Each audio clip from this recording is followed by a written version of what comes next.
सच्ची दोस्ती। कश्मीरी लोक कथा।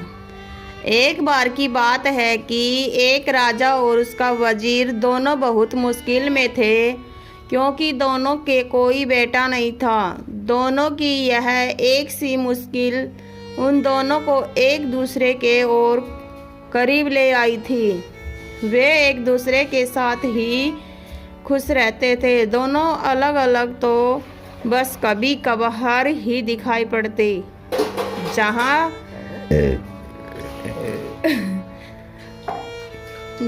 राजा रहता वहीं उसका वजीर भी रहता, और जहाँ वजीर रहता राजा भी वहीं रहता।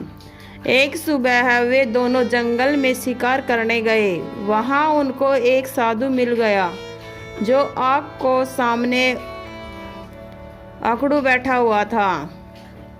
लगता था कि वह पूजा कर रहा था, क्योंकि उसने आने वालों की तरफ देखा ही नहीं। राजा बोला, चलो चल कर इससे दो बात करते हैं। हो सकता है यह भला आदमी हमारा कुछ काम कर दे। सो दोनों ने उसके सामने लेटकर उसका प्रणाम किया और अपना दुखड़ा रोया। सिर नीचे झुकाते हुए साधु बोला, तुम दुखी मत हो, तुम लोग दुखी बिल्कुल मत हो। लो ये 2 आम ले जाओ। एक आम तुम अपनी पत्नी को खिला देना और यह दूसरा आम दूसरी ही पत्नी को खिला देना। तुम दोनों की पत्नियों के बच्चे हो जाएंगे। साधु को बहुत बहुत धन्यवाद देकर राजा और उसका मंत्री दोनों अपने अपने घर लौट गए और एक अपनी अपनी पत्नी को खिला दिए।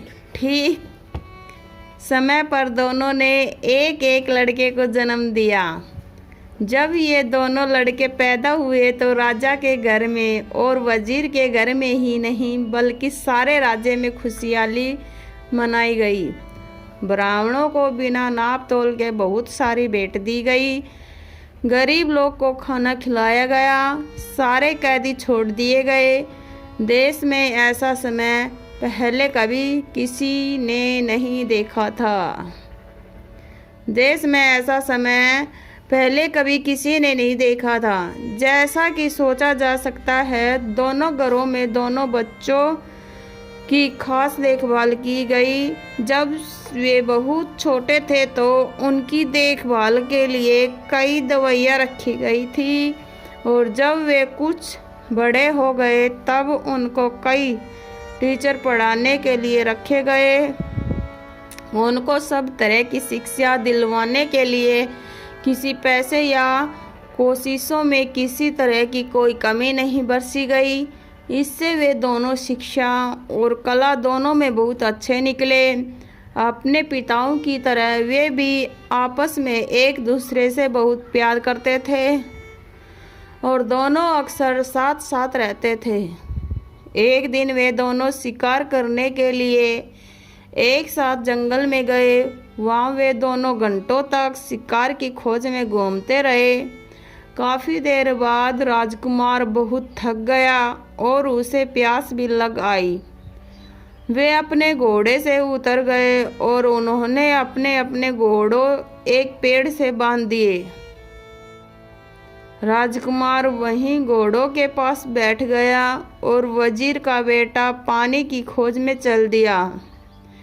उसको जल्दी ही एक छोटी सी नदी मिल गई। वह राजकुमार की प्यास को तो भूल गया और उस नदी के स्रोत को ढूंढने चल दिया। वह 1-2 मील ही गया होगा कि उसको उसका स्रोत मिल गया। वहाँ उसने एक बहुत सुंदर परी को एक शेर के सहारे बैठे देखा। उसने यह भी देखा कि वह शेर उस परी से डरा हुआ था। वह दृश्य देखकर तो वह आश्चर्य से चौंक गया और इसे बताने के लिए राजकुमार के पास दौड़ा गया। साथ में उसने राजकुमार को पिलाने के लिए थोड़ा सा पानी भी साथ ले लिया। जब वजीर का बेटा राजकुमार के पास पहुंचा तो राजकुमार ने पूछा, अरे इतनी देरी तक तुम कहाँ रह गए थे? और तुम ऐसे डरे डरे से क्यों दिखाई दे रहे हो? तुम्हें क्या हुआ है? वजीर के बेटे ने जवाब दिया, कुछ नहीं, कुछ नहीं। राजकुमार बोला, कुछ तो हुआ है। तुम्हारा चेहरा बता रहा है कि तुम्हारे साथ जरूर ही कुछ हुआ है। तब वजीर के बेटे ने उसे बताया कि उसने एक बहुत सुंदर लड़की को देखा है। वह शेर के सहारे बैठी हुई थी और वह शेर उससे बहुत डरा हुआ लग रहा था। ऐसा था कि उसकी सुंदरता का जादू। राजकुमार बोला, मैं भी ऐसी लड़की को देखना चाहूँगा। तुम मुझे उसके पास ले चलो। वजीर का बेटा राजी हो गया और दोनों उस लड़की की तरफ चल दिए। वहां जाकर उन्होंने देखा कि शेर तो उस परी की गोद में सिर रखे सो रहा है। वजीर का बेटा बोला, डरो मत, हम उतनी देर में हैं उस लड़की को पकड़ लेते हैं जबकि शेर सोया हुआ है। वे दोनों उस लड़की के और करीब चले गए। वजीर के बेटे ने शेर का सिर उठाया और उसको जमीन पर लिटा दिया, जबकि राजकुमार ने लड़की को पकड़ा और उसको साथ लेकर वहां से चल दिया। वजीर का बेटा वहीं रह गया। जब शेर जागा तो वहां वजीर के बेटे के अलावा किसी और को न देखकर बोला, अरे वह परी कहाँ गई? वजीर का बेटा बोला, मेरा दोस्त उसको ले गया। शेर बोला, तुम्हारा दोस्त? तुम उसको अपना दोस्त क्यों कहते हो जो तुम्हारे मरने के लिए यहाँ छोड़ गया? वह तुम्हारा दोस्त नहीं है, वह तो तुम्हारा सबसे बड़ा दुश्मन है। कोई सच्चा दोस्त इस तरीके से अपने दोस्त के साथ नहीं करेगा जैसे उसने तुम्हारे साथ किया है। अब मैं तुम्हें सच्चे दोस्त की कहानी सुनाता हूँ। एक बार की बात है कि 3 दोस्त थे। एक राजकुमार था, एक ब्राह्मण था और एक बढ़ई था। इन तीनों के पास अपनी अपनी खास चतुराई थी। राजकुमार मुश्किल से मुश्किल और पेचीदी से पेचीदी मामलों को बहुत जल्दी सुलझा देता था। ब्राह्मण मरे हुए आदमी को जिंदा कर सकता था और बढ़ई चंदन की लकड़ी का एक ऐसा घर बना सकता था जो उसके मालिक के कहने पर कहीं भी जा सकता था। एक दिन ब्राह्मण और उसके माता पिता में कुछ कहासुनी हो गई तो उसके माता पिता ने उसे घर से निकाल दिया। इस परेशानी के समय वह अपने दोस्तों के पास पहुंचा और जाकर उन्हें सब हाल बताया। उसने उनसे कहा कि वे उसके साथ किसी दूर देश चले गए। राजकुमार और बढ़ई दोनों राजी हो गए और तीनों वह देश छोड़कर वहां से कहीं और चल दिए। वे लोग बहुत दूर नहीं गए थे कि राजकुमार किसी वजह से रुक गया, पर बढ़ई और ब्राह्मण आगे चलते रहे। कुछ देर बाद राजकुमार जल्दी से जल्दी आगे चला ताकि वह अपने दोस्तों को पकड़ सके, पर बदनसीब से वह दूसरे रास्ते पर चल गया और उसको न पा सका। वह इस आशा में चलता रहा कि वह अपने दोस्तों को ढूंढ लेगा, पर जब काफ़ी दूर जाने पर भी वे उसको नहीं मिले तो उसको लगा कि वे इतनी तेजी क्यों जा रहे थे कि वह उनको पकड़ ही नहीं पा रहा था। पर इस बीच ब्राह्मण और बढ़ई दोनों बहुत ही धीरे धीरे चल रहे थे और सोच रहे थे कि राजकुमार अब तक उनको पकड़ क्यों नहीं पाया। वे लोग तो बहुत धीरे धीरे जा रहे थे।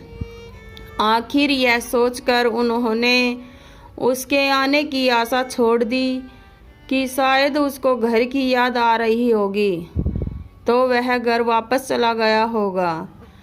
चलते चलते राजकुमार एक बहुत बड़े मैदान में आ निकला, जिसके बीच में एक बहुत बड़ी और शानदार बिल्डिंग थी। उसने सोचा, यहाँ कौन रहता है? यकीन कोई ताकतवर आदमी ही रहता होगा। मैं जाकर मालूम करता हूँ। सोचते हुए वह उस बिल्डिंग के दरवाजे तक गया और दरवाज़ा खटखटाया तो एक बहुत ही सुंदर लड़की ने दरवाज़ा खोला और बड़ी मीठी आवाज़ में उसको अंदर आने के लिए कहा। जब वह अंदर आ गया तो वह रो पड़ी। राजकुमारी ने उसके रोने की वजह पूछी तो वह बोली, तुम्हारी सुंदरता और तुम्हारी जवानी देखकर मुझे तुम पर दया आती है। अनजाने में ही तुम अपनी मौत के मुंह में आ फंसे हो। तुमने यहाँ आने से पहले यहाँ के बारे में जानने की कोशिश क्यों नहीं की? क्या तुमको पता नहीं कि यहाँ एक राक्षस रहता है जिसने कई मीलों दूर तक के सारे आदमियों को खा लिया है? अफसोस, अब तुम्हें मैं क्या बतलाऊं? मुझे डर है कि वह तुम्हें भी खा जाएगा। राजकुमार बोला, नहीं नहीं, तुम इतनी नाउम्मीद न हो, धीरज रखो। मुझे उसके बारे में कुछ बताओ तो शायद मैं जान बच जाएगी, शायद मेरी जान बच जाए।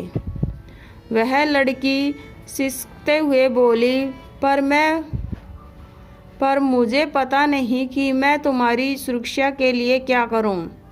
फिर वह उसको मकान के पीछे वाले कमरे की तरफ ले गई और उसमें रखे एक बड़े बक्से में उसको बंद कर दिया और उससे बोली, अब तुम यहाँ तक चुपचाप रहो जब तक मैं यहाँ दोबारा आती हूँ।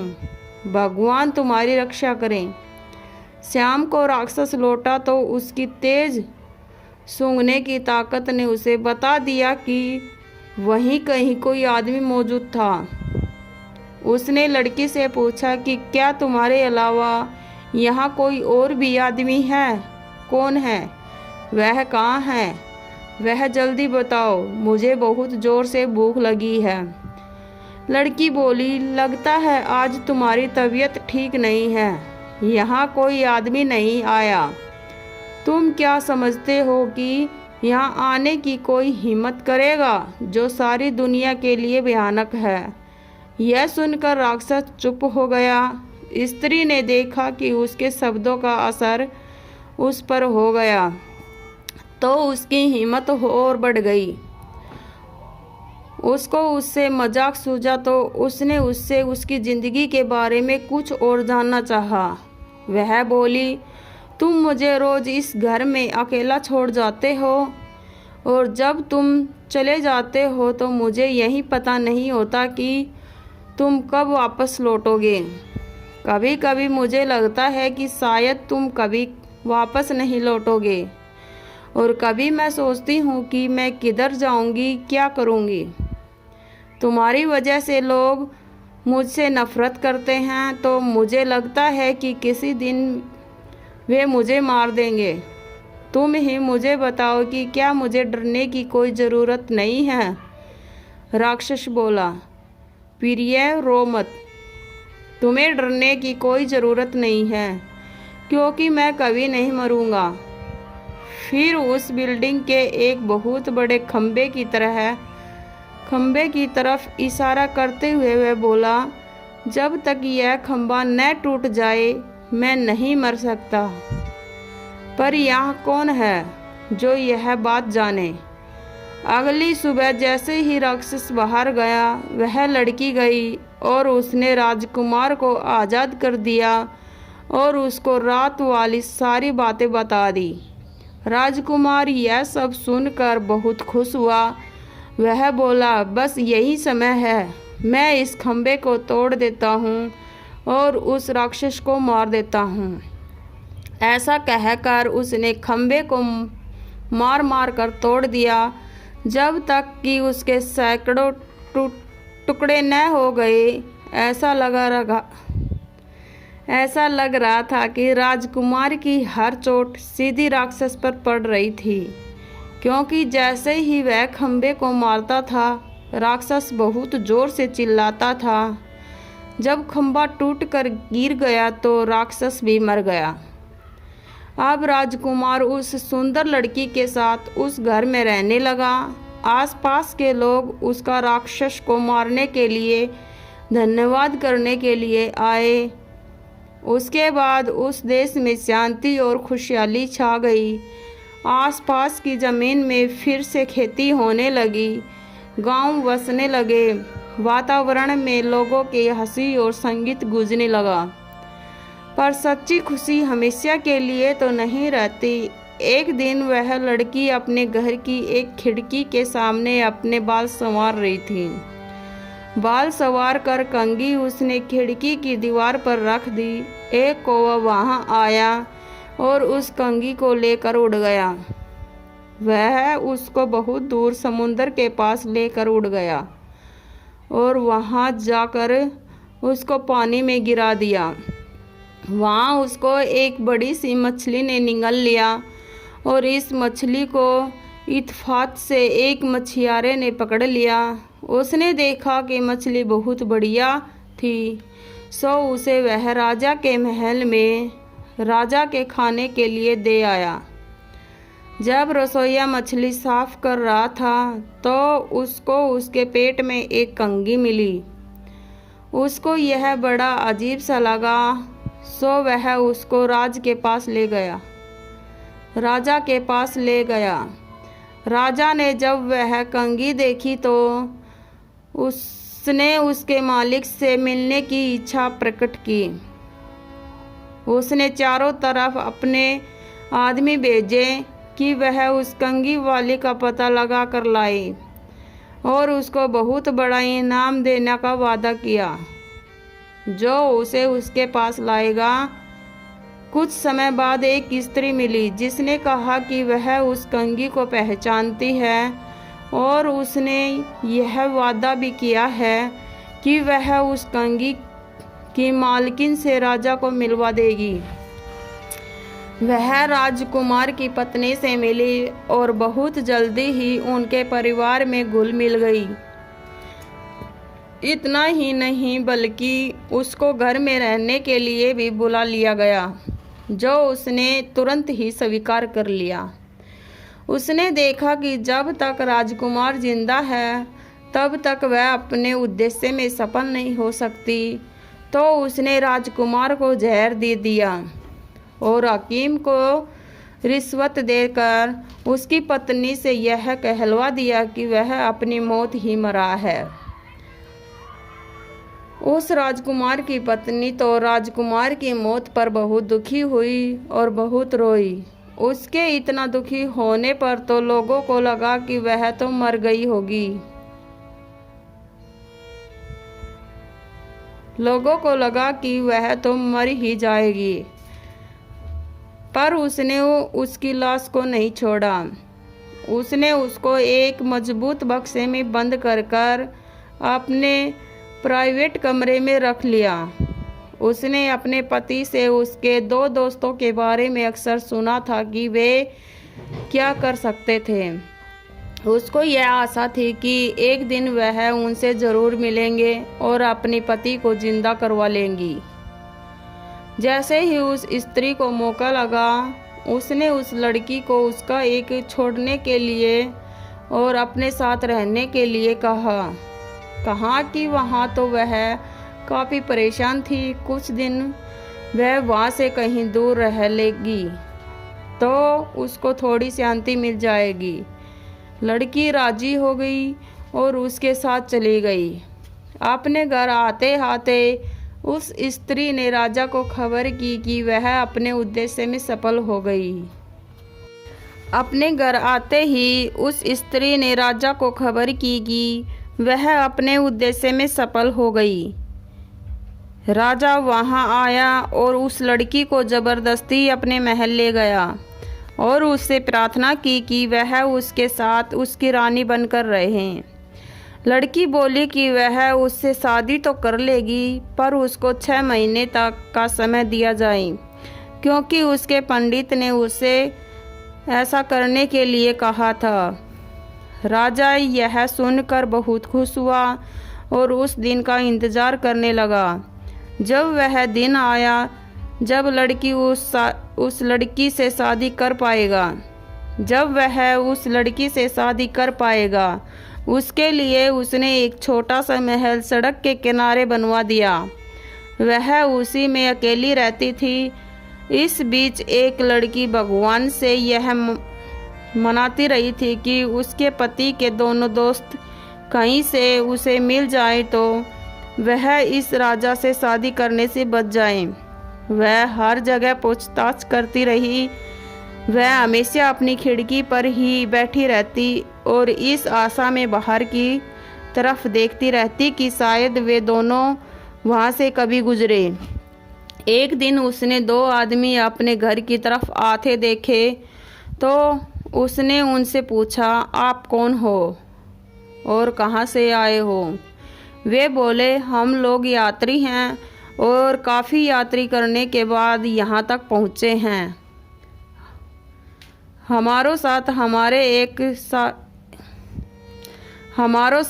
हमारा एक दोस्त राजकुमार भी था, पर अब वह खो गया है। हम उसी को ढूंढते हैं। लड़की बोली, आप अंदर आइए और थोड़ा आराम कीजिए, फिर मुझे अपने खोए हुए दोस्त के बारे में कुछ बताइए। शायद मैं आपके खोए हुए दोस्त को ढूंढने में आपकी कुछ सहायता कर सकूं। सो वे दोनों दोस्त महल में चले गए और उस लड़की के पास बैठ गए। उन्होंने उसको अपनी सारी कहानी बताई। लड़की बोली, भगवान का लाख लाख धन्यवाद कि आप लोग यहाँ हैं, पर मुझे अफसोस है कि राजकुमार तो मर चुका है। ब्राह्मण बोला, उसकी आप चिंता न करें, मैं उसको जिंदा कर लूँगा। भगवान का लाख लाख धन्यवाद है कि हम ठीक जगह पर पहुंच गए। भगवान आपकी हर इच्छा पूरी करे। आप इसे राजकुमार का शरीर दिखा दीजिए। लड़की बोली, पर जरा ठहरिए, हमको बड़ी सावधानी से काम लेना है। इस देश के राजा को मुझसे बहुत प्यार हो गया है। मेरी प्रार्थना पर वह शादी के लिए 6 महीने तक का इंतज़ार करेगा। 6 महीने पूरे होने वाले हैं और 6 महीने पूरे होते ही वह मुझसे यहाँ से ले जाएगा। हम लोगों को बहुत ही सावधानी से काम करना है, क्योंकि राजा ने मेरे चारों तरफ बहुत सारा पहरा लगा रखा है। जो कुछ भी यहाँ होता रहता है, ये पहरेदार जाकर राजा को सब बताते रहते हैं। मुझे यकीन है कि आपका यहाँ होना भी राजा को पता चल गया होगा। अब देखना यह है कि हम यहाँ से निकले कैसे। बढ़ई बोला, मैम आप डरिए नहीं, अगर आप मुझे जरा सा चंदन की लकड़ी का टुकड़ा ला दे तो मैं उससे एक ऐसा महल बना दूंगा जो उसके मालिक की इच्छा पर इधर से इधर आ सकेगा। लड़की बोली, ठीक है, मैं देखती हूँ। इसी समय उस लड़की ने एक दूत राजा के महल की तरफ एक संदेश लेकर भेजा। मैम आपकी शादी करने का फैसला किया गया है। हमारी शादी का दिन पास आ रहा है। आप मुझसे खुश रहें। आप मुझे 300 मन चंदन की लकड़ी भिजवा दे। राजा ने तुरंत ही उसकी बात मानकर उसको 300 मन चंदन की लकड़ी भिजवा दी और बढ़ई ने उससे मकान बनाना शुरू कर दिया। जब मकान बन गया, तैयार हो गया, तो लड़की ने राजा को एक और संदेश भेजा।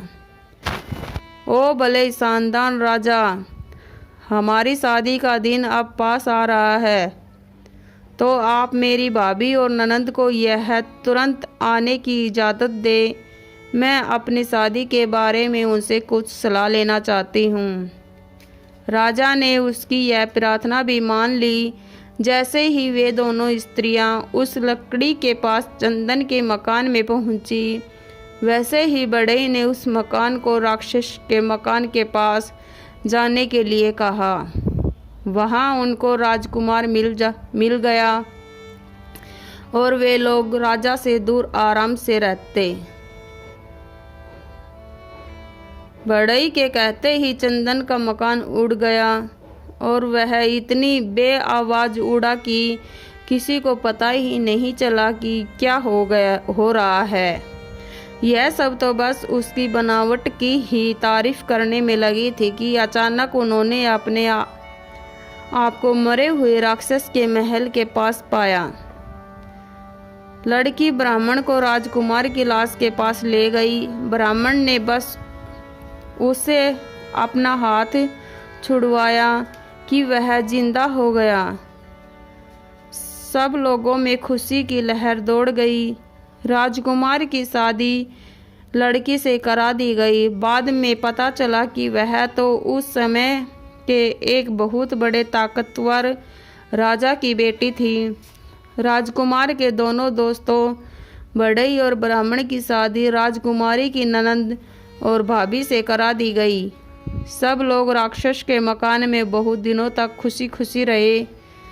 शेर ने अपनी कहानी ख़त्म करते हुए कहा, ओ वजीर के बेटे, जैसे ब्राह्मण और बढ़ई उस राजकुमार के दोस्त थे, वैसे ही लोग ही दोस्त होते हैं।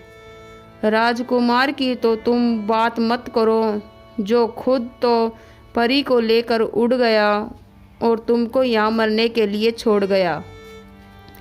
उसको तुम अपना दोस्त मत कहो, वह तुम्हारा दोस्त नहीं है। खैर, तुम मरोगे नहीं, मैं तुम्हें कोई नुकसान नहीं पहुंचाऊंगा। तुम अपने घर जाओ और शांति से रहो। और वजीर का बेटा वहां से चला गया।